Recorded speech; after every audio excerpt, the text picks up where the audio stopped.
Hello dear students, welcome to your my channel. I hope आप सभी अच्छे होंगे। तो डियर स्टूडेंट्स, आज मैं आपके सामने हिंदी का फर्स्ट पार्ट लाया हूँ। तो चलो स्टार्ट करते हैं। तो डियर स्टूडेंट्स, जैसे कि आपको पता होगा, हिंदी एक भाषा है। क्लियर? आपने ध्यान रखना है कि जो ये भाषा शब्द बना है, ये संस्कृत भाषा के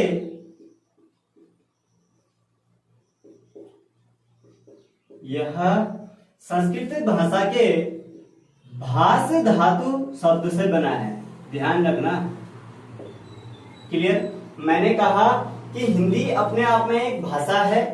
क्लियर? और यह संस्कृत भाषा के भाष धातु से बना है, जिसका शाब्दिक अर्थ होता है बोलना या कहना। क्लियर?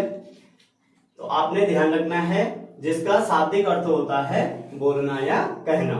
ये बहुत बार पूछा जाता है, ध्यान रखना। जो भाषा शब्द है वह संस्कृत भाषा के किस धातु से बना है, तो आपने ध्यान रखना है भाष धातु से जो बना है वो भाषा का उल्लेख मिलता है हमें। क्लियर? नेक्स्ट, आपने ध्यान रखना है हिंदी में भाषा को मूल रूप से दो भागों में बांटा गया है। क्लियर? कितने भागों में बांटा गया है? दो भागों में बांटा गया है। ठीक हो गया? पहला अगर मैं बात करूं तो पहला आता है आपके पास मौखिक भाषा। क्लियर? और सेकंड जो आता है आपके पास, वो आता है आपके पास लिखित भाषा। कौन सी भाषा? लिखित भाषा। क्लियर? अब आपने ध्यान रखना है, यहां से आपके पास एक क्वेश्चन पूछा जाता है कि मौखिक भाषा की मूलतम इकाई क्या कहलाती है। क्लियर? तो मौखिक भाषा की मूलतम इकाई ध्वनि कहलाती है। क्लियर? क्या कहलाती है? ध्वनि। और अगर आपके लिए पूछा जाए कि लिखित भाषा की मूलतम इकाई क्या कहलाती है, तो आपने आंसर देना है वर्ण या अक्षर।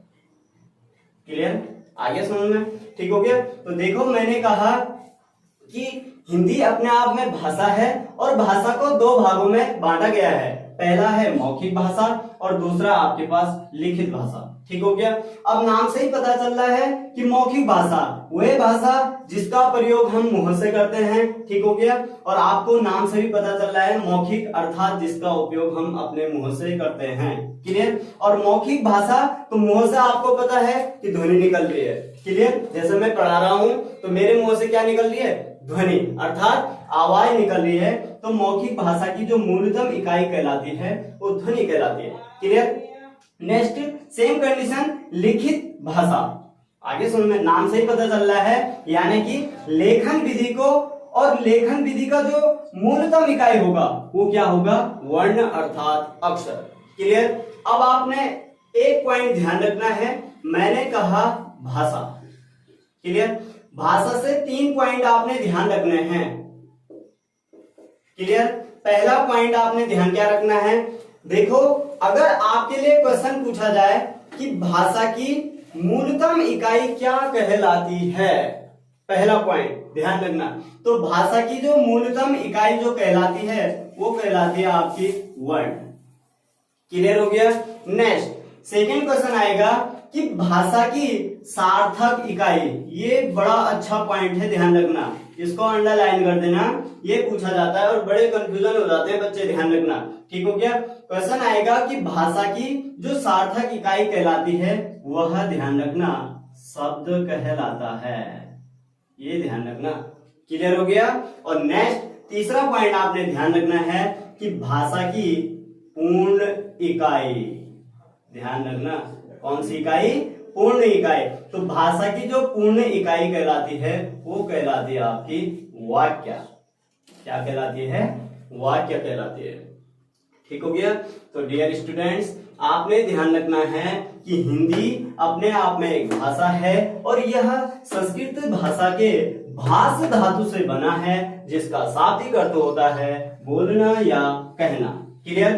फिर मैंने कहा आपको कि जो भाषा है इसको दो भागों में बांटा गया है, पहला है मौखिक भाषा और दूसरा है लिखित भाषा। मैंने कहा मौखिक भाषा की लघुतम इकाई ध्वनि कहलाती है और लिखित भाषा की जो मूलतम इकाई कहलाती है वो कहलाती है वर्ण अर्थात अक्षर। क्लियर। फिर नेक्स्ट गए हम। मैंने कहा इस पर विशेष फोकस रखना है आपने कि जो भाषा है इसके जो पहला पॉइंट आपने ध्यान रखना है, इसकी मूलतम इकाई वर्ण कहलाती है, सार्थक इकाई शब्द कहलाती है और जो इसकी पूर्ण अर्थात पूर्णतम इकाई कहलाती है वो क्या कहलाती है, वाक्य कहलाती है। क्लियर। चलो आगे बढ़ते हैं। ध्यान रखना जो जो पॉइंट मैं बता रहा हूं उनको नोट करते जाना। क्लियर। नेक्स्ट आगे बढ़ते हैं।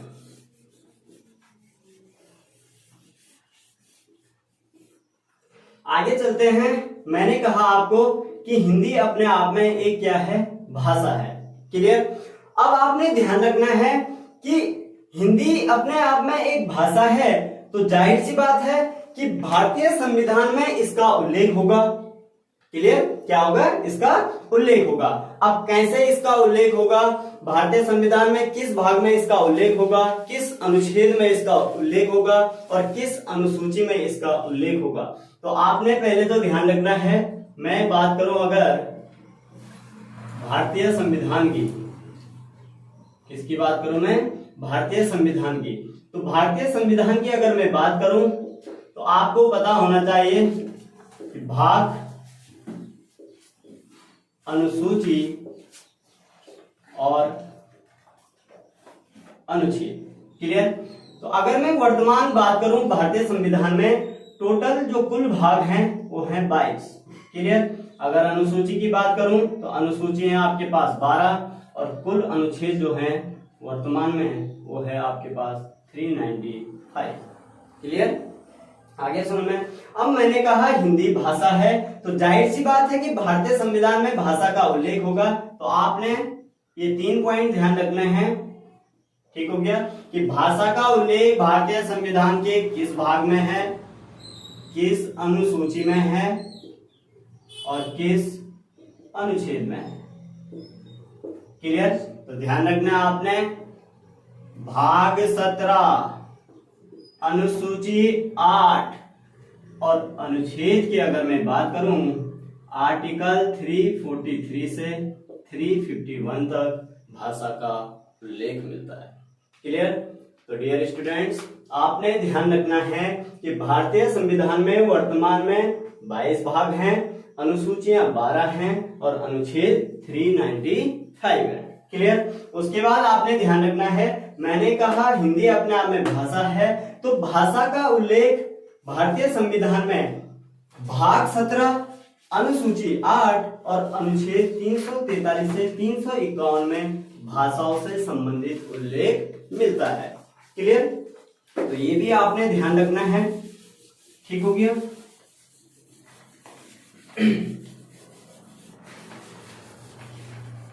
नोट कर लेना, ध्यान रखना इन चीजों को, जो चीजें मैं आपको बता रहा हूं काफी इंपॉर्टेंट है आपके लिए। लगभग हर एग्जाम में क्वेश्चन बनते हैं तो आपने सभी चीजों पर फोकस करना है। क्लियर। तो बात करते हैं हिंदी की। देखो सबसे पहले आपने ध्यान रखना है हिंदी की उत्पत्ति। ये बार बार क्वेश्चन पूछा जाता है कि हिंदी की जो उत्पत्ति होती है वो किस अपभ्रंश से माना जाता है। क्लियर। तो आपने आंसर देना है हिंदी की उत्पत्ति सौरसेनी अपभ्रंश से माना जाता है। आगे समझ में। ठीक हो गया। तो आपने ध्यान रखना है हिंदी की उत्पत्ति सौरसेनी अपभ्रंश से माना जाता है। क्लियर। उसके बाद आपने ध्यान रखना है सेकेंड पॉइंट, क्वेश्चन आएगा हिंदी की जननी। क्लियर। तो आपने ध्यान रखना है हिंदी की जननी जो कहा जाता है उसे कहा जाता है अपभ्रंश या अवहट। क्लियर। आगे सुन में, अपभ्रंश या अवहट को हिंदी की जननी कहा जाता है। नेक्स्ट दूसरा क्वेश्चन आपने ध्यान रखना है, क्वेश्चन आएगा हिंदी की आदि जननी। तो हिंदी की जो आदि जननी है वो कौन है? संस्कृत। क्लियर हो गया आपके लिए? ठीक हो गया। तो आपने ध्यान रखना है, देखो पहला क्वेश्चन उत्पत्ति, तो सोर्सन या अपभ्रंश से माना जाता है हिंदी की उत्पत्ति। सेकेंड आता है हिंदी की जननी, तो हिंदी की जननी अपभ्रंश या अवर्ण को कहा जाता है। और तीसरा पॉइंट आता है आदि जननी, तो आदि जननी कहा जाता है संस्कृत को। क्लियर हो गया? तो आपने ये सारे चीजें पॉइंट ध्यान रखने हैं। क्लियर? अब देखो बात करते हैं हिंदी की। ठीक हो गया? अब मैंने कहा हिंदी जो है अपने आप में एक भाषा है। ठीक हो गया? और सबसे बड़ी बात यह है, देखो विश्व के अगर मैं देखता हूं टॉप 10 भाषाओं में, बहुत बड़ी उपलब्धि की बात है कि विश्व के टॉप 10 भाषाओं में जो हिंदी का स्थान है, ध्यान रखना, जो हिंदी का स्थान है वो है आपका तीसरा, थर्ड स्थान। ठीक हो गया? तो आपने ध्यान रखना है कि सर्वाधिक बोले जाने वाली भाषाओं में जो हिंदी का स्थान है वो है आपका तीसरा। तो आपने टॉप 3 भाषाओं का वर्णन करना है जो सर्वाधिक बोली जाती है। तो आपने पहला देखना है, तो सबसे पहला है जो सर्वाधिक बोली जाती है वो है आपकी अंग्रेजी। ठीक हो गया? उसके बाद आपने ध्यान रखना है जो सेकेंड नंबर आता है वो है आपका मंदारिन। कौन सी है? मंदारिन। और ये कैसी भाषा है? चीनी भाषा। क्लियर? और जो थर्ड स्थान आता है वो आता है आपका हिंदी का। तो आपने ये पॉइंट भी ध्यान रखना है। क्लियर? हिंदी का जो विश्व में स्थान है वो थर्ड है सर्वाधिक बोले जाने वाले। प्रथम अंग्रेजी है, सेकेंड मंदारिन है और थर्ड हिंदी है। तो ये पॉइंट भी आपने ध्यान रखना है। क्लियर? आगे समझना है।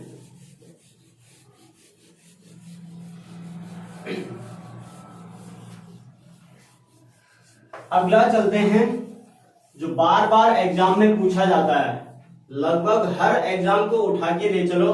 तो आपने हर एग्जाम में ये क्वेश्चन देखा होगा,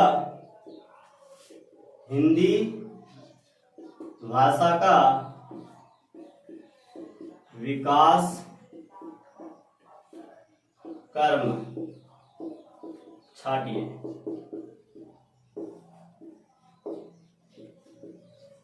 आगे सुनना, ये क्वेश्चन बार बार पूछा जाता है, ध्यान रखना। ठीक हो गया? अब आपने ध्यान रखना है कि ये कह रहा है कि हिंदी भाषा का विकास कर्म छाटिए। क्या हमें हिंदी भाषा में इससे पहले कौन कौन से अन्य भाषाओं का प्रयोग किया होगा और अंतिम अवस्था में हमें जो हिंदी प्राप्त हुई होगी। ठीक हो गया? तो आपने ध्यान रखना है जो हिंदी भाषा का विकास क्रम होगा उसमें जो सबसे पहला स्थान आता है वो आता है आपका संस्कृत। क्लियर? उसके बाद सेकंड पाली, थर्ड आता है आपका प्राकृत, उसके बाद आता है अपभ्रंश या अवहट और उसके बाद अंतिम है आपका आधुनिक हिंदी। क्लियर? अब देखो एक पॉइंट जो मैंने आपको शुरू में बताया था कि जो संस्कृत है ये हिंदी की कैसी है? आदि जननी मानी जाती है। क्योंकि सबसे पहले देखो, अब यहां है हमारे पास आधुनिक हिंदी, तो ये बहुत पहले इसका विकास हो चुका था, तो ये है संस्कृत। इसीलिए आदि मतलब पहले। ठीक हो गया? तो इसीलिए संस्कृत को इसकी आदि जननी कहा जाता है। किसकी? हिंदी की। ठीक हो गया? क्योंकि संस्कृत का जो विकास हुआ था वो सबसे पहले हो चुका था। ठीक हो गया? अब देखो संस्कृत के बाद पाली आया, पाली के बाद प्राकृत आया, प्राकृत के बाद अपभ्रंश या अवहट आया और उसके बाद हमें आधुनिक हिंदी प्राप्त हुई। क्लियर? अब एक वर्ड मैंने आपको शुरू में फिर बताया था कि जो हिंदी की जननी कहा जाता है, क्या कहा जाता है? जननी।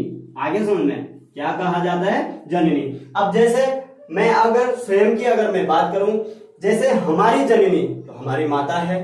ठीक हो गया? तो ऐसे ही हिंदी की जो जननी है वो कौन है? आपका अपभ्रंश या अवहट। यानी कि यह जो आधुनिक हिंदी है ये कहां से उत्पन्न हो रखी है?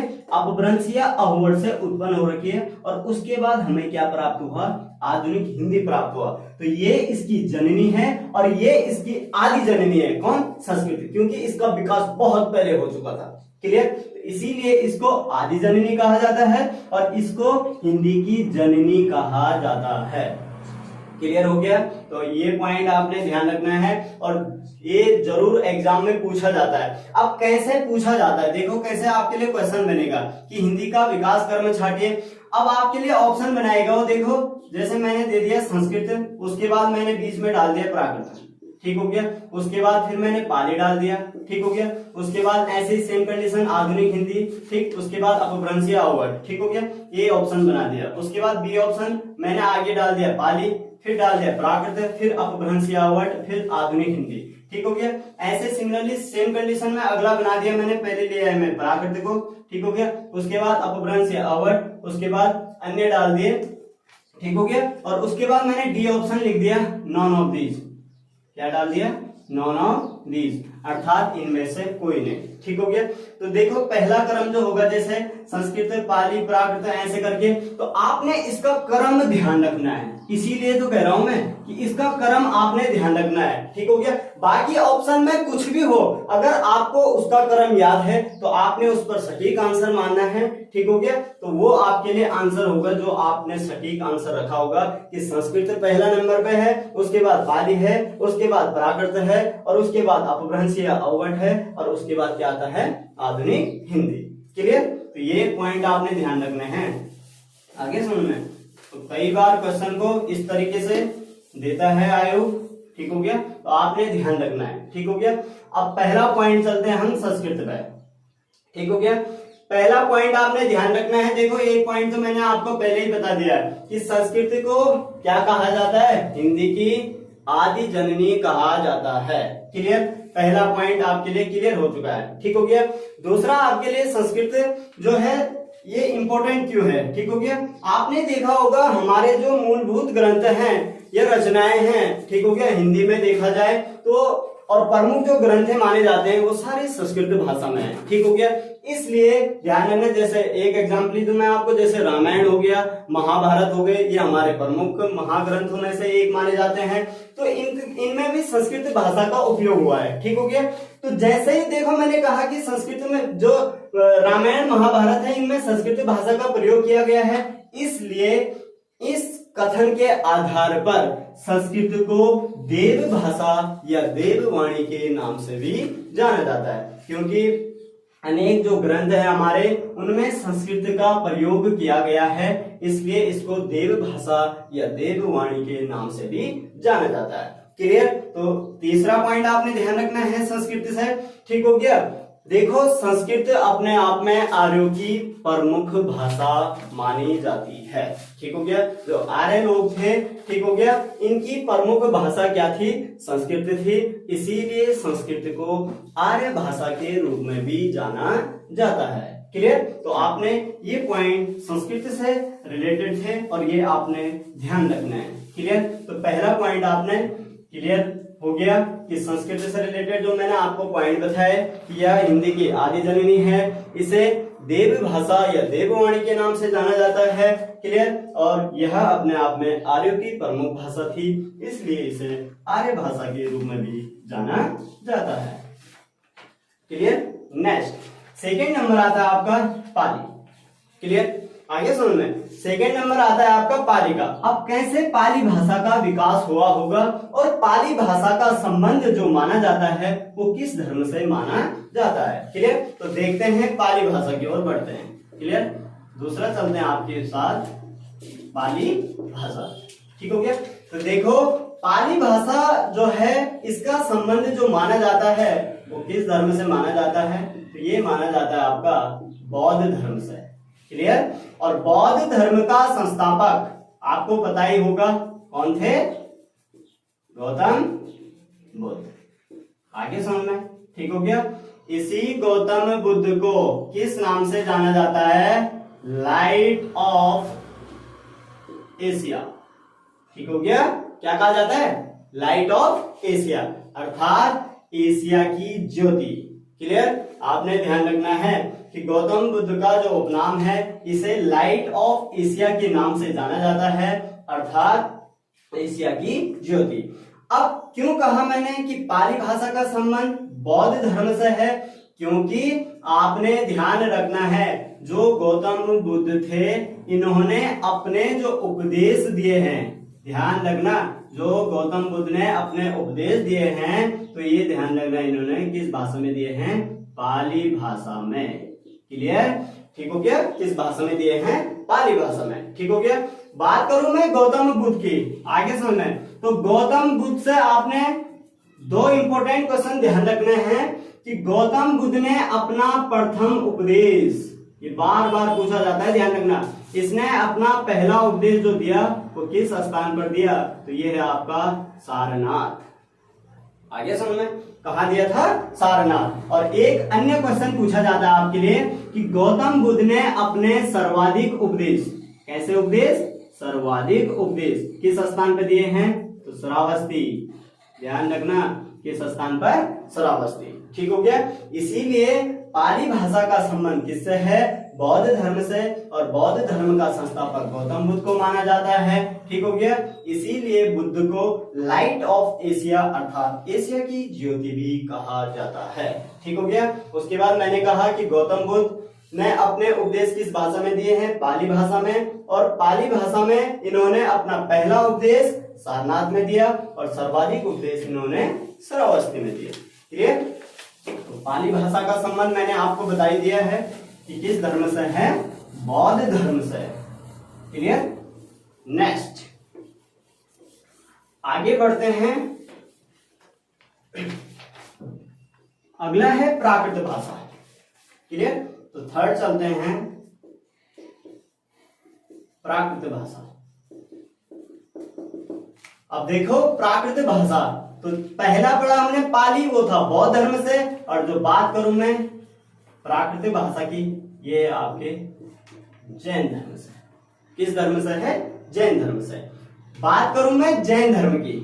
ठीक हो गया। तो जैन धर्म का अगर आपको पूछा जाए कि जैन धर्म का संस्थापक, तो ये कौन है आपके, ये है आपके ऋषभदेव। ध्यान रखना। ठीक हो गया। जैन धर्म का संस्थापक ऋषभदेव है, और ऋषभदेव को ही जैन धर्म का प्रथम तीर्थकर माना जाता है। ऐसा तीर्थकर माना जाता है, प्रथम तीर्थकर। अब आपको इतना भी पता होना चाहिए, ध्यान रखना, कि जैन धर्म में कुल तीर्थकरों की संख्या कितनी थी, तो आपने ध्यान रखना है 24 अर्थात 24। क्लियर। अब प्रथम जो तीर्थकर थे वो थे ऋषभदेव, और ऋषभदेव को ही जैन धर्म का क्या माना जाता है, संस्थापक माना जाता है। नेक्स्ट, अगर आपके लिए क्वेश्चन बने कि जैन धर्म का वास्तविक संस्थापक, ये बड़ा इंटरेस्टेड पॉइंट है, ध्यान रखना।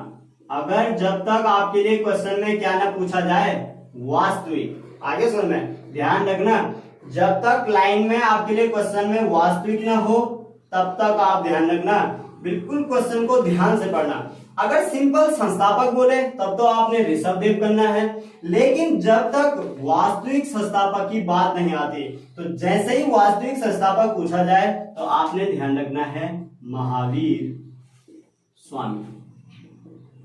क्लियर, महावीर स्वामी। अब मैंने कहा जो पिछला लाइन था, जो पहला पॉइंट था, मैंने कहा पाली भाषा जो है बौद्ध धर्म से संबंधित है, और बौद्ध धर्म में जो गौतम बुद्ध थे इन्होंने अपने उपदेश दिए थे पाली भाषा में। तो सेम कंडीशन ध्यान रखना, जो महावीर स्वामी थे इन्होंने जो अपने उपदेश दिए थे ये किस धर्म से संबंधित है, जैन धर्म से है। और जैन धर्म का संबंध जो है ये किससे है, प्राकृत भाषा से। तो जो महावीर स्वामी है इन्होंने अपने जो उपदेश दिए वो दिए प्राकृत भाषा में, गौतम बुद्ध ने दिए थे पाली भाषा में, और महावीर स्वामी ने दिए किस भाषा में, प्राकृत भाषा में। क्लियर हो गया। अब आपने ध्यान रखना है, यहां से ये क्वेश्चन बनता है कि महावीर स्वामी ने अपना प्रथम उपदेश किस स्थान पर दिया था। ठीक हो गया। तो महावीर स्वामी ने अपना जो प्रथम उपदेश दिया था ये दिया था आपका राजगीर में। कहा दिया था, राजगीर। ये ध्यान रखना, ये इंपॉर्टेंट पॉइंट है। क्लियर। तो आपने ध्यान रखना है, पहला पॉइंट हमने संस्कृत पढ़ा, दूसरा पाली पढ़ा, और तीसरा प्राकृत पढ़ा। ठीक हो गया। तो पाली का संबंध बौद्ध धर्म से, और प्राकृत का संबंध जो आता है वो कहाँ आता है? आपका जैन धर्म से। ठीक हो गया। राजगीर बोले तो ध्यान रखना यहाँ पे राजगृह। ठीक हो गया। राजगीर बोले तो जो प्रथम उपदेश दिया था इसने, ये कहाँ दिया था? राजगृह में दिया था। आगे समझ में? तो ध्यान रखना है आपने, प्रथम उपदेश इसने अपना महावीर स्वामी ने राजगीर अर्थात राजगृह में दिया था। ठीक हो गया। कहीं कहीं बुकों में आपको राजगीर आएगा, कहीं कहीं क्या आएगा? राजगृह। बात एक ये ध्यान रखना। क्लियर? नेक्स्ट, उसके बाद जैसे ही प्राकृत के बाद आता है अपभ्रंश या अववर्ड। ठीक हो गया। ये भी जो अपभ्रंश और अववर्ड भाषा है ये भी आर्य भाषा से ही मिलता जुलता आता है। ठीक हो गया। और इन्हीं से जो हमें जो बाद में जो प्राप्त भाषा मिली वो मिली आधुनिक हिंदी। ठीक हो गया। तो आपने इसका क्रम ध्यान रखना है, पहला संस्कृत, दूसरा पाली, तीसरा प्राकृत, चौथा अपभ्रंश या अववर्ड और उसके बाद आता है आपका आधुनिक हिंदी। क्लियर? ध्यान रखना, नोट कर लेने सारे पॉइंट है। ठीक हो गया। काफी इंपॉर्टेंट है, ध्यान रखना।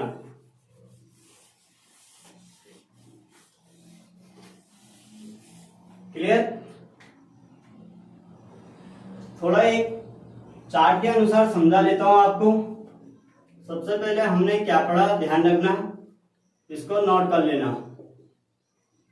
हिंदी की उत्पत्ति पढ़ी। ठीक हो गया। उसके बाद हमने जननी पढ़ा,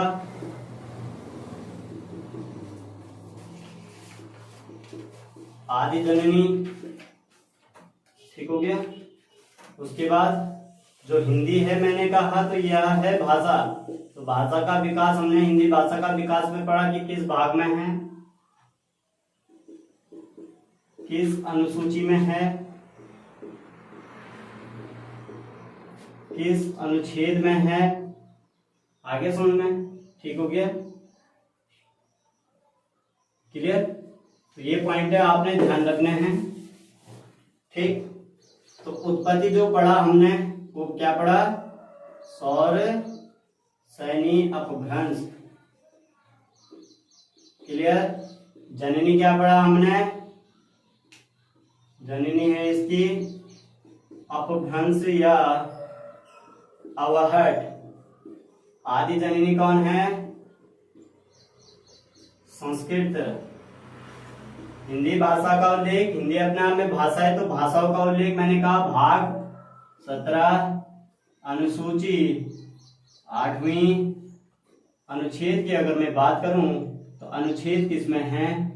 आर्टिकल 343 से 351 के अंतर्गत। क्लियर? तो ये पॉइंट आपने ध्यान रखना है। क्लियर? तो नोट कर लिया। ठीक हो गया। तो ध्यान रखना भाई, बहुत इंपॉर्टेंट है।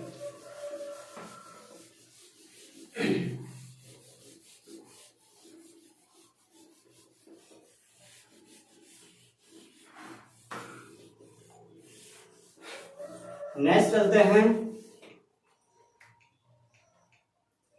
एक क्वेश्चन है आपका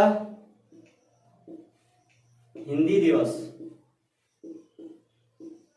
और दूसरा क्वेश्चन बनता है विश्व हिंदी दिवस। क्लियर? अगर मैं हिंदी दिवस की बात करूं तो हिंदी दिवस मनाया जाता है 14 सितंबर को। क्लियर? और जो विश्व हिंदी दिवस मनाया जाता है वो मनाया जाता है आपका 10 जनवरी। और कब से मनाया गया? 2006 से। क्लियर?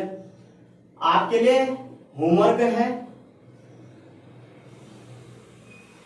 और कमेंट करके जरूर बताना आपके लिए जो होमवर्क है कि हिंदी राजभाषा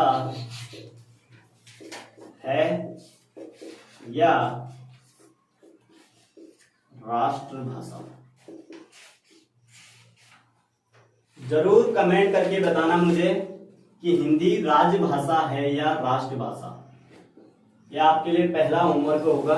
तो ध्यान रखना आपने, मैंने कहा हिंदी दिवस 14 सितंबर और विश्व हिंदी दिवस 10 जनवरी 2006 से मनाया गया। अब देखो, पहले तो हिंदी दिवस मनाया गया और बाद में विश्व हिंदी दिवस। क्लियर? अब क्या पहल रही होगी? देखो, हिंदी का प्रचार प्रसार करने के लिए विश्व हिंदी दिवस मनाया गया, क्योंकि हिंदी को वैश्विक स्तर पर अर्थात अंतर्राष्ट्रीय स्तर पर इसका प्रचार प्रसार करना था। इसलिए विश्व हिंदी दिवस मनाने की योजना बनाई गई और विश्व हिंदी दिवस मनाया गया 10 जनवरी 2006 से। और ये किसके कहने पर? ये बहुत इंपॉर्टेंट है कि यह पहल किसकी थी कि विश्व हिंदी दिवस मनाया जाए और हिंदी का प्रचार प्रसार एक वैश्विक अर्थात अंतर्राष्ट्रीय स्तर पर की जाए। क्लियर? तो ये जो एक पहल थी, ये थी डॉक्टर मनमोहन सिंह जी, डॉक्टर मनमोहन सिंह। तो आपने ध्यान रखना है, जो विश्व हिंदी दिवस मनाने की जो एक उपज थी वो किसकी वजह से थी?